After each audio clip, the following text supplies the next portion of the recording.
Salut à tous et bienvenue sur ValetPL, leur canal FR. Comment ça va, fou? Ça va très bien et toi? Ça va très très bien. Aujourd'hui, on se retrouve pour la deuxième et dernière partie des spoilers pour le règne de Jafar qui sort du coup le 30 mai dans les boutiques spécialisées et le 6 juin dans les boutiques moins spécialisées. Labelcard.fr, tu connais. Règne de Jafar, première partie que je vous encourage à aller voir. On a été un peu salé, un peu dubitatif puisqu'il n'y avait pas vraiment de cartes qui nous Un peu donnaient envie. juste. Il y en aura certainement qui vont être jouées, hein, pour vous rassurer, mais lesquelles, ça c'est dur à dire, notamment quand on voit que le power level est assez faible et que ça nous donne plutôt un goût de rotation plutôt que de format construit classique pendant l'été. On finit aujourd'hui du coup avec quelques reviews, il en restait une trentaine, quelque chose comme ça, on n'en a pas sorti 30 parce qu'il y avait beaucoup de cartes, encore une fois textless ou autre, et qu'en plus c'était difficile de trouver les cartes qu'on n'avait pas vues parce qu'il n'y a pas de... Il n'y a aucun site clair qui répertorie les spoilers dans l'ordre. En tout cas, on n'en a pas trouvé. Si vous en avez, dites-le nous en commentaire. Ah, ça nous aiderait Donc, beaucoup parce que sinon, nous, on ouais, s'y perd un peu sur la sortie des spoilers. Il y a des sites qui référencent les spoilers, mais par couleur. Du coup, c'est impossible d'avoir une timeline quand on fait des vidéos en plusieurs parties. c'est ça. Et sinon, il y a eh bien, juste des spoilers qui sont droppés, mais ils ne sont pas tous présents. Mm, Donc, du coup, il y a aussi des cartes dont on ne peut pas vous parler. Bref, si vous connaissez un site qui sort tout dans l'ordre de sortie, comme c'est le cas pour tous les autres TCG, on prend. tout à fait. Donc, ouais, je vous disais, on finit cette deuxième partie. Et la semaine prochaine, on vous fera la petite vidéo du top de l'extension, évidemment, qui sera peut-être maigre, mais qui existera, pour le coup. Avant d'en parler, vous pouvez mettre le pouce bleu, l'anticipation de confiance, comme on l'appelle, un commentaire et vous abonner si ce n'est pas déjà fait. Ça vous permet de participer à un tirage au sort qui a lieu tous les mois sur chacune de nos chaînes YouTube pour gagner un bon d'achat de 80 € sur labelcard.fr, justement, que j'en parlais tout à l'heure. Précommande Reine de Jafar, toujours disponible pour l'instant, et code ValetPL 2025 pour avoir 5% de réduction offert totalement gratuitement quand vous utilisez le code pour la première fois chaque année. Hop là, je spoil un peu pour l'année prochaine, et oui, il y aura sûrement un nouveau code.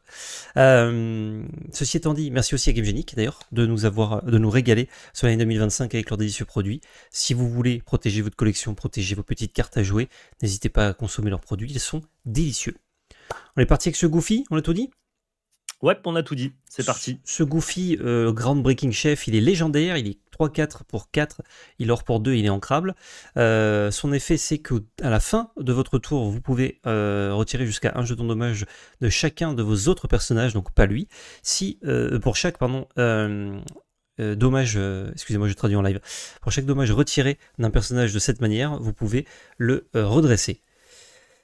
Les stats, elles sont ok, sans plus. Correct. Est-ce qu'on a envie de soigner tous nos personnages à la fin du tour? Si vous affrontez rouge-vert dégâts, oui. Rouge-vert dégâts existe-t-il? Non. Donc, pas En grand-chose à fait, faire de ce la, Goofy. la carte, la carte, elle n'est pas intéressante pour soigner tes personnages. Elle est intéressante pour proc l'effet. Encore une fois, dès qu'il s'agit de soigner des personnages, ça n'a d'intérêt que quand tu as une récompense à la clé. On Hmm. pense donc du coup à Baymax et à Réponse qui ne soignent pas pour soigner, mais soignent pour t'apporter une plus-value ou de la draw ou du lore. Là, la plus-value, c'est de détaper ton board. Si tu arrives à profiter de cet effet-là pour détaper ton board, la carte, elle est intéressante. Mais pas par le soin, par le fait que tu puisses détaper ton board. C'est pas une excellente carte, mais c'est pas la plus Hmm. mauvaise qu'on ait vue dans ce set, parce que ses stats sont correctes, ça lore un petit peu. Et si tu es capable de blesser toi-même tes cartes sans dépendre de l'adversaire pour avoir un petit peu un peu le plafond de la carte et détaper tes cartes, sachant qu'elles peuvent derrière retaper, rechanter ou relorer, il n'y a pas de restriction. C'est pas exécrable ce Goofy, je trouve. Alors, c'est à la fin du tour que tu enlèves les dommages, donc bon, rien pouvoir faire. Ah, c'est à la fin du tour. Ouais, ouais. Attends. Ready Donc, that character. Ah, parce que d'accord, ok, parce que c'est à la fin du tour que tu les blesses. non, que tu les soignes. Que tu les soignes, oui, bien sûr, que tu les soignes. Alors ça, Ah, c'est dans un deck dommage. rouge-jaune, parce qu'il y a beaucoup de cartes qui se blessent en rouge, pourquoi pas. Mais Ouais. depuis 2 sets à peu près, ils mettent l'accent sur une mécanique de blesser tes personnages pour faire des effets qui sont violet-rouge. Et qui sont des cartes violet-rouge strictement. Donc c'est un peu dommage d'avoir fait ce Goofy Ouais, ouais, c'est un peu comme ça. dommage. Si tu pouvais essayer de redresser tes cartes pendant ton tour, ça l'aurait rendu quand même un peu plus intéressant. Ouais. Dommage, passons. RIP, cette belle légendaire que vous ouvrirez dans vos boosters. Alors, je m'en occupe, Val. Ce n'est pas Oui. Gemini Cricket, il n'a pas évasive, et la capacité d'en dessous n'est pas bonne. On ne sait pas pourquoi sur ce site, vous allez dire pourquoi vous prenez celui-là, parce que c'est ce qu'on a trouvé de mieux, pour le coup, pour trouver les spoilers qui nous manquaient.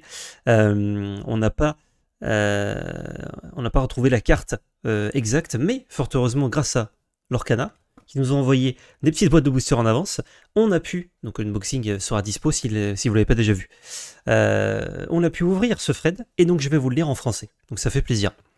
Pour 7 ancrables, on a une 5-6 Alter 5 qui leur pour 3, donc on a déjà un petit Fred à 1 qui est sympa, sinon il y a morph. Chaque fois que ce personnage est envoyé à l'aventure, révélez des cartes du dessus de votre pioche jusqu'à révéler une carte personnage Floodborn. Mettez cette carte dans votre main et mélangez les autres cartes révélées dans votre pioche. C'est la première fois qu'on a un effet comme ça, de creuser jusqu'à trouver un truc et ensuite de remélanger son deck. Parce que vous savez, à l'Orcana, on mélange pas le deck, on met les cartes en dessous, à part de rares effets où on va chercher quelque chose. Et ce Fred, il est costaud, il a de très grosses stats, surtout quand on l'altère pour 5. Et du coup, quand on l'altère pour 5, on peut tout de suite utiliser son effet pour piocher une carte, qui en plus est forcément une bonne carte, entre guillemets, parce que c'est un Floodborn. Le problème, c'est que il faut l'altérer sur un Fred ou un Morph, mais il y a une mécanique d'altération, enfin de Floodborn vert-bleu, qui est pas mal poussée avec le précédent set et celui-ci. Donc peut-être que ce Fred, on peut le foutre dans un petit deck comme ça. Je pense que c'est plutôt pour de la rotation. Ouais, l'effet est quand même costaud. T'es sûr de trouver ton Floodborn, t'as pas besoin d'avoir un compte de Floodborn, le coût d'opportunité au deck build n'est pas important, t'es pas obligé d'avoir oui, parce que 40 tu peux trouver d'autres Fred pour que la carte elle hit, tu vas forcément trouver d'autres cartes. La carte est ok, c'est juste qu'effectivement voilà, son coût d'alter est peut-être un peu cher, mais ça fait du bon lore. Enfin, c'est pas encore une fois pas la plus mauvaise carte du règne de Jafar. Est-ce qu'on peut revenir très rapidement sur le Goofy d'avant? J'ai une petite question, une petite interrogation. En gros, le fait de soigner tous tes personnages, ça se déclenche à la fin du tour. Par contre, il faut que ça soit fait spécifiquement avec cette capacité-là Oui. pour pouvoir détaper tes personnages, ou si tu les soignes avec une réponse, tu peux quand même les détaper. Faut que ce soit, oui, faut que ce soit avec ce personnage. D'accord. Putain, dommage. Franchement, il est à ça. Ils l'ont un peu trop encadré pour qu'on puisse faire des trucs sympas avec lui. Hein. Non, là, ils ont pris soin d'en faire une légendaire de merde, t'inquiète pas. Donc ouais, le Fred de grosse bête qui fait des trucs, malheureusement, dans l'archétype Floodborn vert. Alors pas forcément vert-bleu, hein, je parle de vert-bleu, mais ça peut être vert autre chose. Hein. Ça peut être vert-gris, il y a des très bons Floodborn aussi. Mais à mon avis, ça c'est une carte qu'on voit plutôt à partir du mois de septembre. Ensuite, Isma. Tu veux que je les fasse? Oui, vas-y, fais les trades, ce sera plus rapide que moi. Isma pour 6, non ancrable, elle est 3-6, elle l'or pour 2. Quand on joue ce personnage, si on a une carte qui s'appelle abaisse le levier dans notre défausse, on peut chercher dans notre deck. Oh, encore des effets tuto, il se lâche ça, Lorcana. On peut chercher dans notre deck une carte qui s'appelle mauvais levier, la révéler à tous les joueurs évidemment, et la mettre dans notre main, puis mélanger notre deck. Donc abaisse le levier, je rappelle que c'est la carte qui permet de défausser piocher 2 pardon, ou défausser 1. Et mauvais levier, c'est une carte qui renvoie un personnage dans la main, je crois. Dans les mêmes couleurs. Je crois que c'est un truc comme ça. Je crois que ça renvoie dans la main. Et si on a une carte abaisse le levier, on peut la mettre en dessous de nos decks pour mettre le personnage en dessous du deck adverse. Ouais. C'est ça. Du coup là, pour vraiment être sûr d'avoir nos leviers, on a une Isma qui nous aide à chercher l'un quand on a l'autre. C'est quand même non ancrable, pas altérable. Elle est non ancrable et ses stats sont médiocres. Autant les deux leviers m'intéressent, autant celle-là, pas tellement. Je pense qu'on est sur de la carte rigolotière. Ouais. C'est dommage parce qu'elle synergise avec deux cartes qui ont un peu de potentiel dans des stratégies vert-violette. Tout à fait. Gogo Tomago, parfaitement dans l'archétype dont je vous parlais. Pour 4 non ancrable, on a une 3-3 qui leur pour 2 qui shift 4. C'est assez étonnant, c'est très rare, une carte qui shift pour son coup. Ça n'a pas d'intérêt, on va dire, de shifter ou d'ajouer à la main en termes de ressources. Elle a l'évasive. Par contre, si on la joue en utilisant sa capacité shift, on peut mettre un personnage adverse, non, un personnage, même les nôtres, dans la réserve d'angle de son propriétaire, engagé et face down, donc face cachée. Donc soit on a une 3-3 évasive pour 4, soit on a ça qui en plus à gérer quelque chose. Là, ça commence à me parler, hein, le vert bleu évasif. Hein. D'avoir des bêtes comme ça de milieu de partie qui gèrent des bêtes, c'est pas mal. Ouais, c'est pas trop mal parce que c'est ce qui va manquer en plus dans les stratégies vert bleu, c'est d'avoir de la gestion du board adverse. Gogo Tomago, c'est pas trop dur de trouver une bonne cible à shift. On a notamment le drop 2 évasif qui permet de générer du lore à distance, qui s'insère pas très bien dans une mécanique vert bleu parce que c'est plutôt une mécanique agressive. Mais bon, soit si on n'a pas mieux, on a cette cible-là. C'est un peu, c'est intéressant. Gogo Tomago. Je pense encore que la bicolorité lui est pas favorable, mais Mais Bah, post rotation, on verra bien. c'est ce qui manque à la bicolorité, donc c'est bien. Pour le coup. Oui, oui, mais bon. C'est-à-dire qu'elle vient renforcer un truc qui est vraiment naze, quoi. Donc, est-ce que ça sera suffisant? Je sais pas. Ça, l'avenir nous le dira. Est-ce qu'on a des petites choses sympas là? Pour 3 en ancrable, on a une action qui dit jusqu'à 2 personnages choisis ne sont pas redressés au début de leur prochain tour et on pioche une carte. Un peu cher. Un peu cher pour clouer 2 personnages qui doivent être engagés en plus, sinon la carte ne fait rien. Et Gloyd Orange Boar pour 3 ancrables. On a une 1-2 quand on joue ce personnage. Chacun... Ah bah, c'est le classique drain de l'or qu'il y a dans toutes les extensions. Ça roule. Oh, Charlotte Labouffe. On passera évidemment sur ce drop 1. Et qu'est-ce qu'il fait Rhino? Ouais. Rhino pour 4, en crabe il est 4-3, il or pour 2 et il shift 2, il est jaune-gris. Quand ce personnage, tant que ce personnage n'a pas de dommage, il a résiste plus 2. Donc ça en fait une 4-5 pour 4. Si on le shift, c'est une bête indélogeable, vraiment très très dur à bouger. Très costaud, ouais. Si on le shift pas... J'ai l'impression que pour 2, si tu veux shifter sur un drop 1, la reine fait mieux que ce Rhino. Même s'il a des stats énormes. Ouais, elle chantera la mieux. reine, elle impose beaucoup plus de problématiques sur le board pour les mêmes stats et le même lore. Donc Rhino raison. Sympa, mais déjà, il est orienté sur 2 couleurs, là où la reine est orientée sur une couleur. Et la reine, en plus, a plus de synergie, je trouve. Je suis d'accord.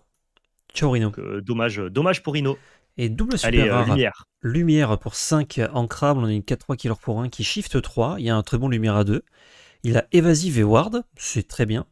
Et quand un de nos objets est banni, ce personnage gagne plus 1 de l'or ce tour-ci. Qu'est-ce que c'est que cette carte? Elle est suspecte, cette carte. Elle est suspecte. Tu veux jouer à la fois item et à la fois visiblement agression, parce qu'en plus, la lumière sur laquelle tu shifts, c'est quand même une carte, je crois, qui buff ton board, si je dis pas de bêtises. Plus 1 de force à tes personnages. De cette lumière-là. Je vois pas trop le mix and twist entre la synergie item et la synergie de lumière. Là, en fait, lui, il essaye de faire la passerelle entre 2 stratégies qui vivent pas ensemble. Le coup d'opportunité de deck building me semble pas très très bon, quoi. Ouais, non, en fait, je vois pas pourquoi dans le deck bleu-rouge, tu voudrais jouer ce lumière et le lumière à 2, initialement. Ouais, non, je sais pas. J'ai pas. J'y crois pas. Je crois que c'est trop demandant pour faire fonctionner le truc. Quoi. Il aurait pu l'aurer pour un de plus, ça aurait été sympa, mais non. Après, Evasive Ward, par contre, on peut au moins dire un truc, c'est que c'est ingérable. C'est biprep ou ferme-la. Ouais, biprep ou rien. Reine de cœur, pour 4 ancrables, on a une 2-3 rouge-vert qui l'or pour 3, c'est pas mal comme stat, et tant qu'on a 5 personnages, tant qu'il y a, 5 personnages ou plus avec des dommages en jeu, elle l'or pour 3 de plus. Alors c'est très dur à faire. Très nul. Mais par contre, ça l'or pour 6. Sauf que, comme c'est très dur à faire, ça l'aura jamais pour 6. C'est très la fatigue, surtout, malheureusement. Je préfère Lumière à Queen of the Heart. Ciao. Alors, Tinkerbell. On connaît déjà, je crois, non?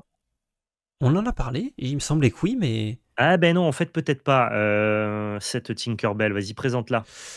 Je crois que oui, mais bon. On va voir si on a le même avis, en tout cas, que quand on l'a présenté. Pour 2 en crabe, on a une 1-1 évasif qui l'or pour 1. Et quand on joue un personnage qui a 5 de force ou plus, on peut l'engager pour gagner de l'or. T'es sûr qu'on en a parlé? Bah, il me semble qu'on a dit ça va dans le deck où on joue les grosses bêtes pour gagner du lore, machin, mais... Non, on a peut-être pas parlé, remarque. Hein. Ouais, ça me parle pas. Dites-nous si on en a parlé ou si En même temps, on fait tellement de spoilers sur différents TCG que on vous nous pardonnerez de nous y perdre un tout petit peu. Et puis surtout, du coup, qu'est-ce qu'on pense de cette Tinkerbell? Est-ce qu'on a le même avis que dans la première vidéo? S'il y avait un site qui répertoriait tout dans l'ordre pour nous aider, on saurait. Tinkerbell, je trouve ça ok. En fait, j'ai l'impression que c'est plus ok que n'importe quelle carte que j'ai vue, donc je pense qu'on l'a pas vue. Je pense qu'on l'avait pas review. En fait, si tu la juges par le prisme du set, c'est une carte qui est quand même un peu meilleure que ce qu'on a vu dans le règne de Jafar. Est-ce que ça va avoir du jeu en compétitif? Ça a quand même des stats qui sont quand même hyper faibles. 1-1, c'est quand même hyper facile à les gérer, notamment avec les 6 ou adverses. Ouais. Donc c'est une carte que tu donnes très facilement à ton adversaire pour potentiellement, dans quelques tours, essayer de générer du lore à distance. Donc oui, tu vas pouvoir trouver des personnages facilement avec 5 de patates ou plus. En tout cas, tu vas pouvoir essayer de trickser avec ça. Mais je crois pas que ça soit joué en fait, même si la carte est pas mauvaise, je lui trouve pas d'application et d'intérêt dans le méta ou dans des decks préexistants. Ouais, c'est une carte de rotation quand le gris aurait été amputé de beaucoup de gestion, peut-être. Ouais, le gris ou le rouge. Donc Ah bah le rouge, c'est pas une oui. carte, Naturellement, il va que perdre je beaucoup. trouve, c'est pas une carte que je trouve forte. Et Namari, une note légendaire pour 5 en crabe, on a une 0,5 qui leur pour 2. Quand on joue ce personnage ou au début de notre tour, on peut piocher une carte puis défausser une carte. Et ce personnage a plus 1 de force pour chaque carte dans notre défausse. Donc Namari, elle est facilement énorme. C'est-à-dire que c'est une destructrice de lieux en puissance. Elle a un effet quand on la joue et au début de notre tour, on n'a pas besoin de l'engager. Donc on peut la garder flat, statique sur le board sans rien en faire pour continuer d'avoir son petit effet tous les tours, ce qui est pas trop mal. Ouais. Je pense que pour le power level actuel de l'Orcana, c'est un peu trop faible. Mais je vois très bien ça jouer à la rotation par contre. Ouais, c'est à ça d'être fort, hein. Ouais, C'est à c'est pas ça loin. d'être joué même actuellement. Genre ça sort dans le chapitre 8 et c'est testé dans certains decks, je sais pas, genre violet-gris, base un peu plus mid-range. Je trouve que ça conflicte un tout petit peu avec la Beast qui me semble être peut-être légèrement meilleure dans ce que tu vas vouloir faire de ce genre de carte. Ben, il faut passer un tour avec la Beast pour faire de la value net. Par contre, ça a de meilleures stats et ça fait tout le temps son effet. Donc, Ouais, mais tu plancher fais pas de la plafond. value net, tu fais du quality advantage, Ouais. sur, Namari le tour où tu la joues.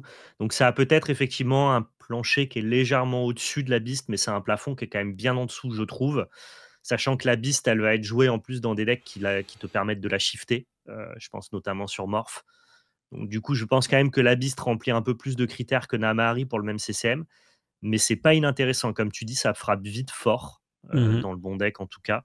Et bah, tous les débuts de ton tour, tu draw 2, discard 1, quoi, ce qui te permet de sélectionner quand même grandement Non, les cartes que tu veux. c'est draw discard. Pioche une carte, tu déposes une carte. Oui, mais du coup, tu as la carte de début de ton tour. Ah oui, au début, ok, ouais. Donc en fait, au début de ton tour, globalement, tu vas piocher 2 et défausser 1, ce qui te donne quand même une grosse Alors, capacité de sélectionner les je, cartes que tu veux. je précise pour les gens, c'est draw, défausse, draw. C'est pas draw 2, Ouais. défausse. Donc, Oui, oui, bien sûr. Je vulgarise pour que les gens comprennent les mathématiques que l'intérêt. génère Ah ouais. Namahari, quoi. Ah oui, je précise pour les règles que Et- les gens utilisent bien la Ouais, carte. ouais. Vous déclenchez cet effet avant votre pioche, logiquement. Mais effectivement, tu as quand même ta draw derrière. Bah, j'aime bien Namari, hein, mais je pense que c'est pas Pas une mauvaise carte, mais je crois pas que ça soit trop du. fait pour l'instant. Ouais, c'est ça. Est-ce qu'il y avait d'autres cartes Oui. Bill le lézard pour 1, on a une 1-2 en crabe qui leur pour 1. Tant qu'on a un autre personnage avec des dommages en jeu, ce personnage est évasive. Ok. Bah, c'est juste moins bien que notre ami Pascal du chapitre 1. Et Ah, ça a Nathaniel. ça a un peu de défense en plus, quoi.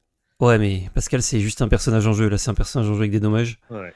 C'est Ouais, dead. Pascal Pégase, hein, même en vert, qui en plus est un bon support. Pégase, oui, c'est vrai. Pégase qui est juste cette carte en mieux.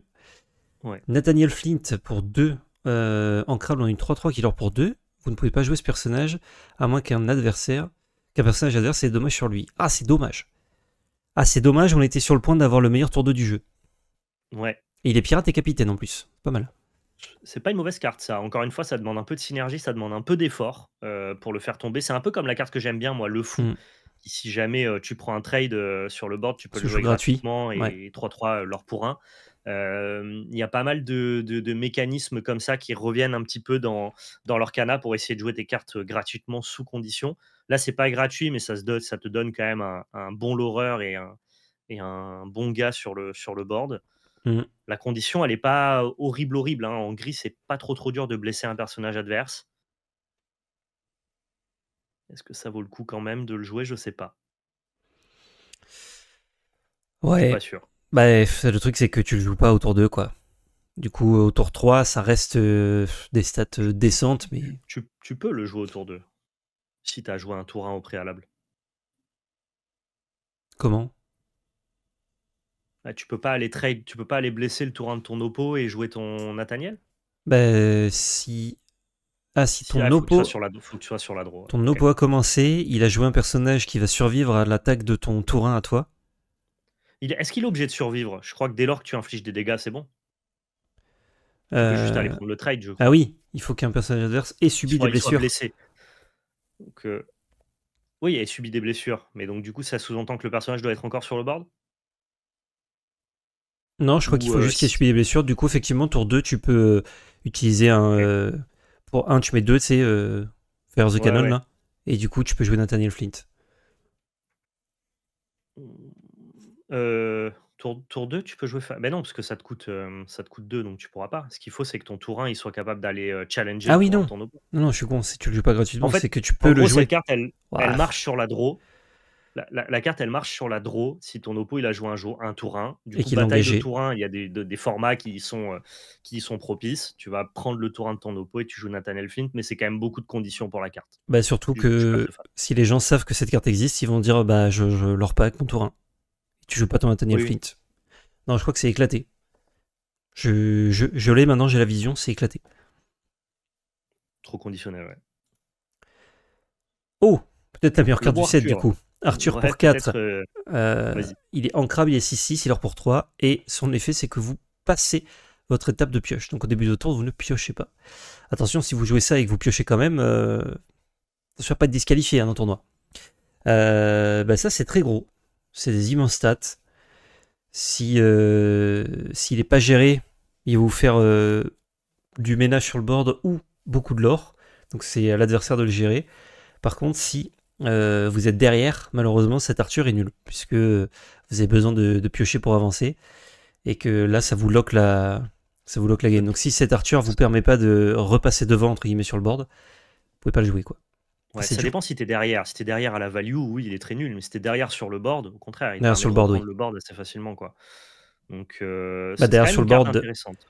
genre, t'as pas de bête, il en a 4, tu joues Arthur, t'es toujours derrière sur le board. Donc faut être Ouais, mais presque à l'équilibre, en fait, pour que Arthur fasse un ouais, mais différentiel. si jamais tu es derrière sur le board de 4 bêtes et que tu joues ton Arthur, Mhm. tu sais que tu vas pouvoir aller attraper plusieurs bêtes de son board et récupérer ta draw une fois qu'Arthur aura fait son effet, quoi. Bah ouais, mais Arthur, il va en chercher qu'une par tour, quoi. Ouais, ouais. Mais en fait, est-ce que les 2 cartes que tu aurais piochées, elles auraient été mieux que Arthur qui va chercher 2 bêtes?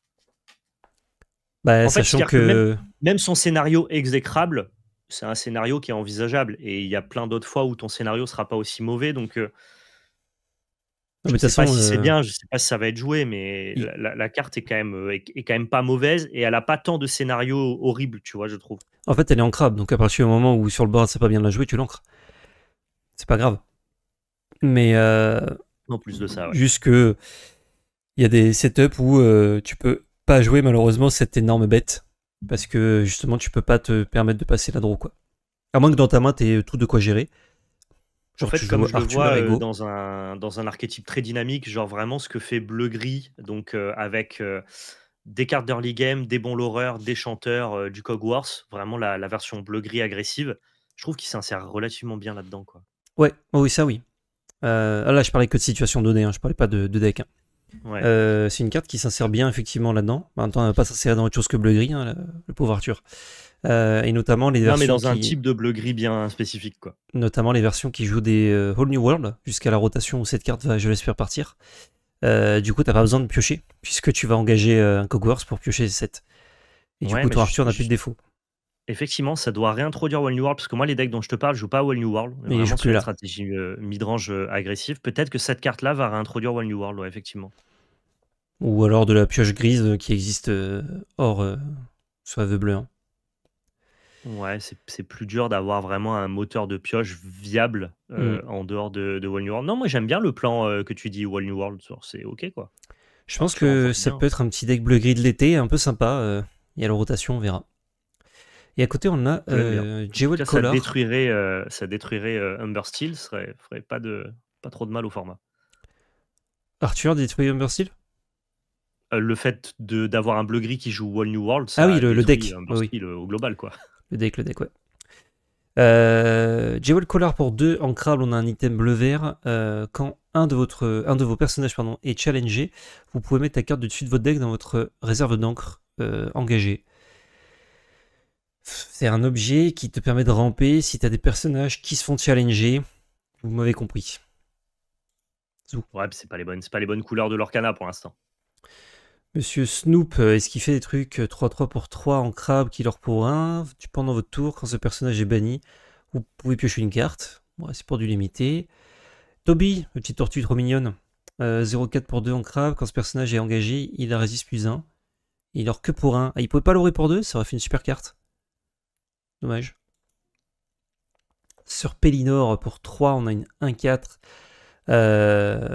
qui est en crabe. Support, tu peux passer. Ah ouais, on s'en bat les couilles. Louis, le daron, pour 3, c'est une 4-3 qui arrive en jeu engagé, qui donne Reckless, donc combattant, à un personnage. Voilà, c'est fatigué, ça. Ah, une rare. Par pitié, soyez bien. On dirait un screen de jeu vidéo, par contre. Le Hercule en fond, là. Pour 4, il est ancrable, c'est une action. Tout le monde a une faiblesse. Vous pouvez déplacer un jeton dommage de chacun de vos personnages en jeu vers des personnages adverses. Non, vers un personnage adverse. Vous piochez une carte pour chaque dommage déplacé de cette façon.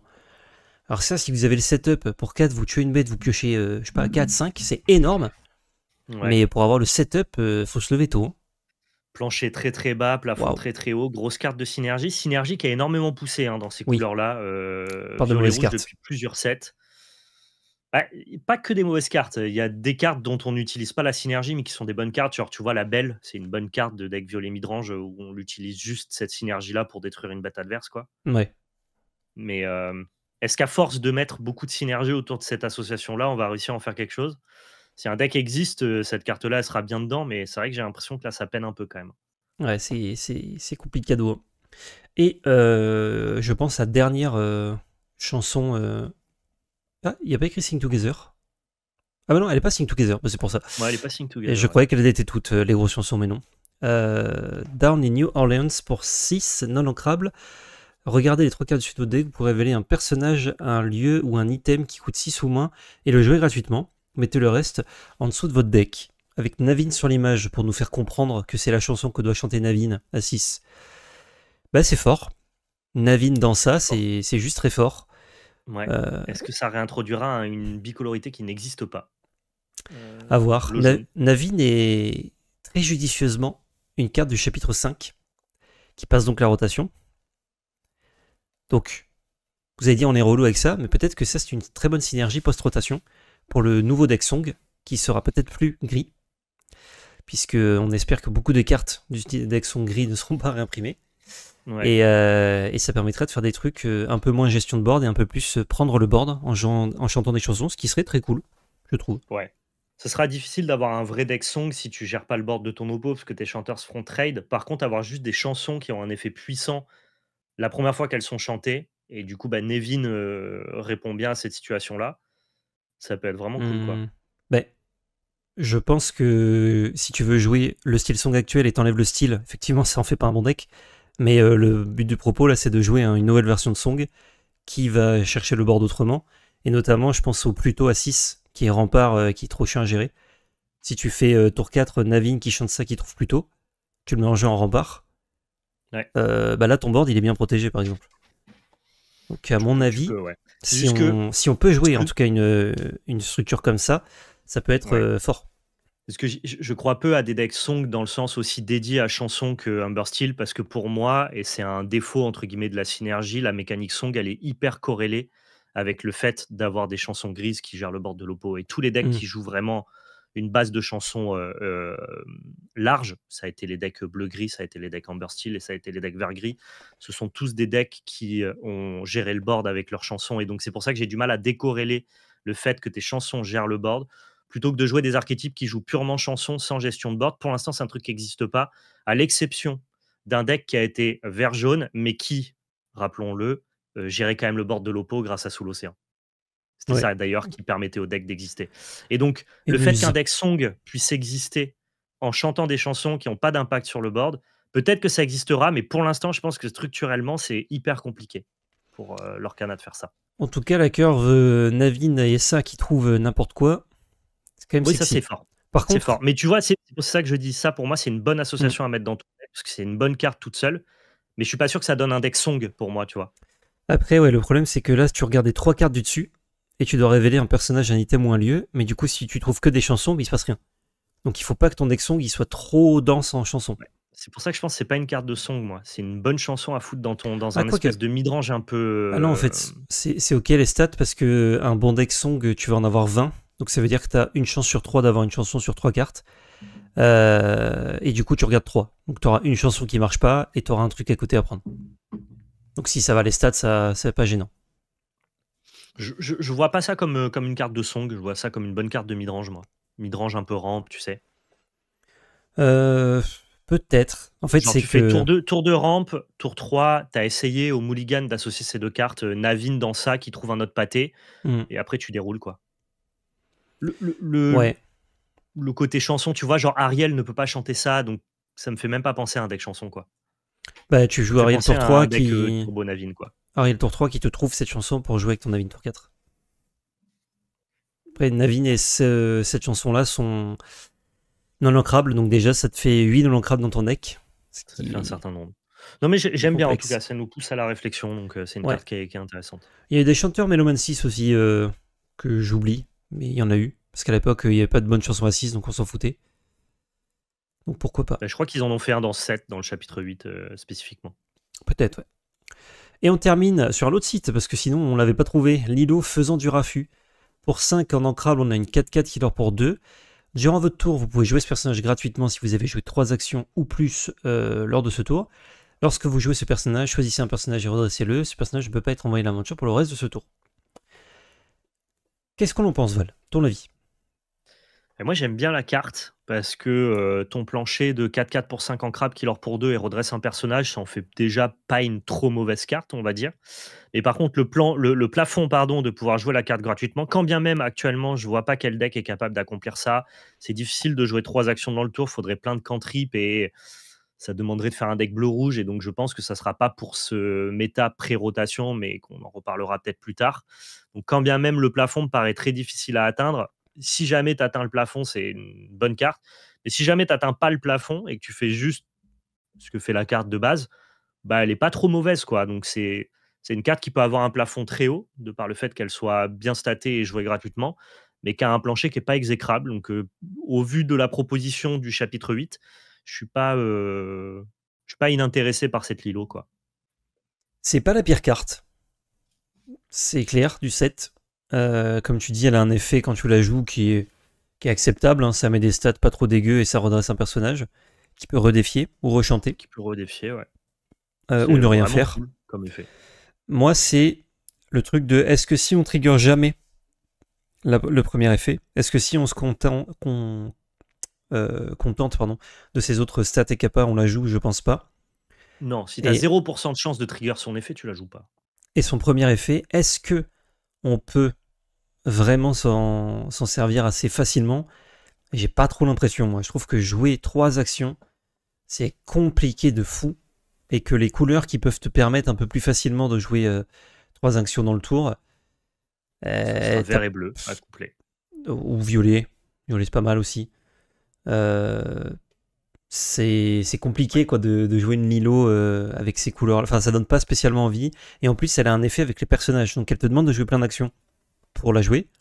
Et en même temps, pour faire son effet et vraiment faire des trucs, il faut que tu aies un personnage à côté que tu as envie de redresser. Ouais. Donc, évidemment, le but, c'est que sur les 3 actions, tu as une chanson. Tu as chanté avec un de tes personnages une chanson et tu vas le redresser avec Lilo. C'est un peu ça le play. Sauf que le setup pour mettre des personnages, avoir suffisamment d'actions et avoir l'encre pour jouer tout ça, si vous la jouez trop tard, la Lilo, même si elle est gratuite, c'est pas très intéressant. Passer le tour 5 où vous pourriez la jouer à la main, ça devient. C'est pas une mauvaise carte, hein, mais ça devient moins intéressant. Donc le but, c'est d'essayer de jouer cette Ouais. Lilo au tour 3 ou 4 pour un peu profiter de ses stats. Ça reste cool hein, de la jouer, passer tour 5, 6, 7. Dès lors que tu développes ça gratuitement sur ton board, en plus de tes autres plays, ça reste sympa, quoi. Mais effectivement, plus elle arrive tôt, plus elle aura d'impact. Ouais. Je crois pas qu'actuellement, ça soit simple de jouer 3 actions, en tout cas d'avoir le deck qui te permette de le faire de manière fonctionnelle. Je suis d'accord qu'à mon avis, ça va pas voir le jour dans le chapitre 8, Mm. mais c'est une carte qui va se bonifier avec le temps. Oui, par contre, dans un an, quand on jouera en Infinity Construct, on verra Lilo faire peut-être n'importe quoi. Ouais.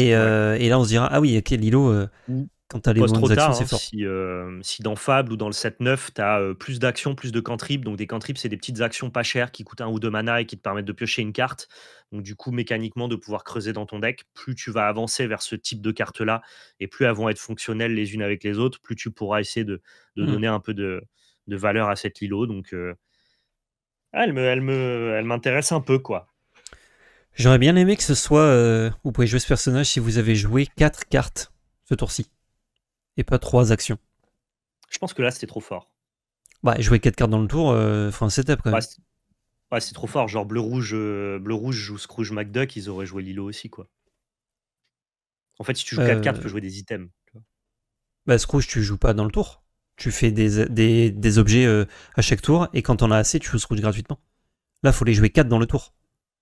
Ouais. C'est rare que Scrooge il le joue dans le même tour que leurs 4 Non, objets. mais je veux dire, tu vois ce que fait bleu-rouge item. Il joue 4 cartes par tour très facilement, quoi. Ouais, mais ça n'aide pas ta stratégie item. Je veux dire, ça aurait pas été joué dans item, Lilo. Ça aurait poussé peut-être à faire d'autres trucs.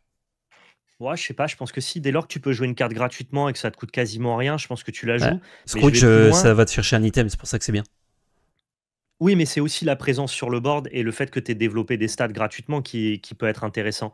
Mais je vais plus loin. Si jamais c'était jouer 4 cartes dans le tour, je pense que violet-rouge aurait pu juste baisser sa curve et avoir 4 Lilo dans son deck. Hein. Ouais. C'est pas hyper dur de jouer 4 cartes dans ton tour et de développer Lilo gratuitement en violet-rouge. Je pense que ça aurait été un choix trop fort, moi. Alors, on joue peut-être pas au même Lorcana, mais jouer 4 cartes dans le tour, ça me paraît, en early game, je parle, vraiment très dur. Hein. Par exemple, dans violet-gris, c'est. Ah, ben pas forcément en early game, mais moi, mon propos, c'est que cette Lilo, t'as pas besoin de la jouer en early game pour qu'elle soit forte. Hein. Dès lors que tu joues une carte gratuite, qui du coup se rajoute aux effets que tu as fait dans ton tour, c'est un truc que ton oppo il a pas pu prendre en compte et qui vient entre guillemets déréguler les mathématiques du board que tu allais créer. Hein. Donc tu vois, en violet-gris, avec 12 drop 1, avec des piocheurs, avec des effets bounce, je pense que ça aurait été assez facile d'accomplir le prérequis que tu demandes pour Lilo. 4 cartes. Ouais, en fait, si ton propos c'est n'importe quand dans la partie, jouer une carte gratuitement va être fort. Effectivement, pour moi, c'est n'importe quand dans la partie, ce sera pas forcément fort Lilo. En late game où il y a déjà potentiellement un board ou quoi, bah la jouer gratuitement ou à la main, ça change rien.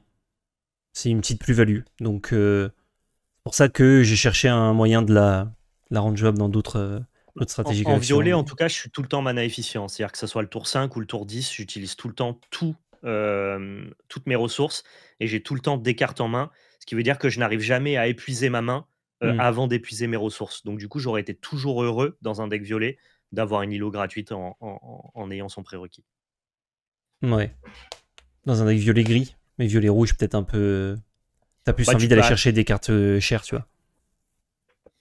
Ouais, mais c'est ça. Je pense que ça aurait poussé à baisser la curve, quoi. Je pense que ça aurait été vraiment fort. Hein. Ça aurait donné un autre deck. Ouais, peut-être. Bon, de toute façon, c'est pas le débat. Non, la carte n'est pas designée comme ça. Bah si, parce que ça nous permet de raisonner justement sur comment, entre guillemets, son équilibrage, à quel point c'est difficile de la rendre jouable ou pas. En gros, ce qui fait débat sur cette carte-là, c'est pas son effet, c'est à quel point accomplir 3 actions, c'est difficile. Bah ça, c'est sûr que ça l'est. Et moi, en fait, c'est le mix de il faut un personnage pour que ce soit value et il faut jouer des actions en même temps. Donc ça veut dire que ton deck doit jouer énormément d'actions pour jouer tes Lilo gratuitement. Ouais. Si joue énormément d'actions, c'est dur d'avoir des personnages puisque ton adversaire va gérer tes personnages. S'il le fait pas, c'est guinguette. Donc ça veut dire que le peu de personnages que tu as, ils vont être difficiles à garder. Et du coup, ça veut dire que quand tu vas jouer Lilo gratuitement, bah, elle aura pas d'effet. Ce sera une 4-4 qui leur pour 2. Il y a de grandes chances en tout cas.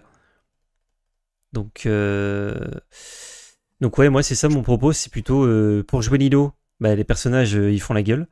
Et si tu joues des personnages et Lilo, c'est très dur à assembler et du coup pas ouf. En tout cas, actuellement, c'est pas facile à assembler, ouais. Je suis d'accord. Parce qu'il y a des trucs comme une chanson, tu vois, en violet, pour tu fais un effet, je sais plus quoi, et tu pioches une carte, et c'est une chanson. Donc ça, effectivement, c'est des chansons qui t'aident à être un peu gratuites dans le tour, et ton drop 1 peut la chanter. Mais est-ce que tu dis, je fais du boui-boui, je fais tac, je joue des chansons médiocres pour jouer ma Lilo, enfin des actions médiocres pour jouer vite ma Lilo? Pour moi, non. Pour moi, c'est plus tard dans le temps, on aura de quoi faire avec cette Lilo, mais là, en tout cas, ce que je veux dire, c'est que c'est une récompense assez satisfaisante et intéressante pour pousser les gens et pour pousser le design de l'Orcana à aller dans le sens de rendre cette Lilo jouable. C'est-à-dire qu'il y a des cartes qui sont des récompenses à des stratégies nulles à chier, blesser le board de l'adversaire par exemple. Là, la récompense de Lilo pour essayer d'enchaîner des actions, c'est un truc qui me semble intéressant. Donc, si jamais il pousse vers cette carte-là, peut-être qu'on la verra jouer. Oui. Ah, c'est sûr que je préfère Lilo au Ratigan qui disent si vous avez joué 3 actions, par gagne exemple. 2 de l'or et 2 de force. Ça, c'est sûr que c'est un peu fatigué. Par exemple. Mais je pense que le but, c'est ça, hein, c'est d'avoir des personnages qui trigger avec tes actions. Et du coup, le big tour où tu fais n'importe quoi avec tes actions et tes personnages qui sont buffés, hop, tu rajoutes une Lilo en plus. Et c'est fort. Sauf que dans les couleurs qui poussent ça, donc rouge et vert plutôt, t'as vraiment très peu de pioches. Donc ça veut dire qu'il faut tout assembler à la main. Si t'as pas tout dans la main, ça marche pas. Et du coup, ça fait que le deck est pas très bon. Ouais. Bah, c'est pour ça que j'espère qu'à l'avenir, ils essaieront de pousser ça plutôt en rouge-violet ou en rouge-bleu, qui a des cantrips assez facilement, par Ouais. exemple. À la rotation, t'en perds, tu les perds tous en bleu. Je crois que ça reste néanmoins, de par la discussion qu'on a eue, la légendaire la plus intéressante du set, hein, je pense, avec peut-être le Pinocchio. Ouais, Pinocchio et Namahari quand même. Mais Ouais, mais Namahari, c'est bizarre parce que on la trouve flat correcte, mais on sait, comme elle est très lisible et très hmm, facile de savoir un petit peu ce qu'on va en faire, on sait d'office que c'est un peu en dessous de ce que fait le format. Là, à Lilo, l'instant T, ouais. euh, il y a un monde où on se trompe et c'est joué, tu vois. Genre, Ouais, je suis pas capable d'estimer le plafond de la carte. Alors que Namahari, je sais où il va le plafond.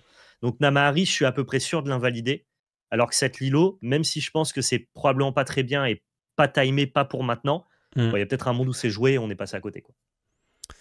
Ouais, bah l'endroit où on la joue le mieux, je pense que c'est bleu-rouge. Parce que t'as des développements cerveau, vision de l'avenir qui vont te trouver très facilement d'autres actions. Sauf que si tu veux jouer bleu-rouge, je crois que t'as meilleur temps de jouer des items ou bleu-rouge Tout à classique fait. ou bleu-rouge burn plutôt que Ah bleu-rouge bah action oui, Lilo. Et moi comme il y mon a propos 3 c'est que versions genre, meilleures que la version Lilo dans la meilleure bicolorité qui jouerait Lilo, ouais. voilà, vous m'avez Non mais compris. c'est plus, si jamais on me demande et je dois parier sur le fait qu'elle soit jouée, je parie qu'elle sera pas jouée. Hmm, Mais disons que c'est beaucoup plus simple de se tromper sur Lilo, qui demande de prendre en compte beaucoup plus de contexte et de création de deck build que Namahari, tu vois? oui, Namahari, c'est quand même plus lisible de savoir exactement ce qu'on veut en faire et dans quel deck on veut en faire. Donc ce oui, que je veux oui, bien dire, c'est que sûr. la possibilité de se tromper sur Lilo est plus importante. Oui, oui, parce qu'on peut ne pas voir quelque chose. Alors que On peut ne pas Namahari, avoir quelque chose qui fit très, très bien avec cette carte-là, alors que Namahari, globalement, c'est un staple générique tout à fait. intéressant, quoi. Tout à fait, tout à fait. Et ben ça conclut ces spoilers. Bon, finalement, peu de cartes, mais beaucoup de choses à dire sur le dernier jus. Globalement, ça n'a pas beaucoup rehaussé le niveau de l'extension. Pas Non. de cartes flashy comme Scrooge McDuck ou Tamatoa, comme on avait pu voir dans le set précédent, qui était bien push. C'est fou parce que ces sets ont été designés à très peu d'intervalle. Donc vraiment, c'est qu'il y en a un, il voulait mettre plein de jus, et l'autre, on ne sait pas trop quoi. Bon, ça peut être très bien pour la rotation, cela dit, hein. L'avantage, c'est que quand les cartes avant, on les jouait pas, eh ben, on allait certainement jamais les jouer. Alors que maintenant, avec la rotation, quand une carte tu la joues pas, bah, peut-être que l'année d'après, elle sera jouée x4 dans plein de decks. Bon, pas celles qui Tout n'ont à pas de fait. texte, hein, mais celles qui sont intéressantes. Fin de cette vidéo, pouce bleu, commentaire, partage, abonnement, réseau dans la description, avec notre chaîne Twitch, VLPL, Magicka, FR, et surtout n'oubliez pas, c'était de la belle magie. C'était de la belle magie.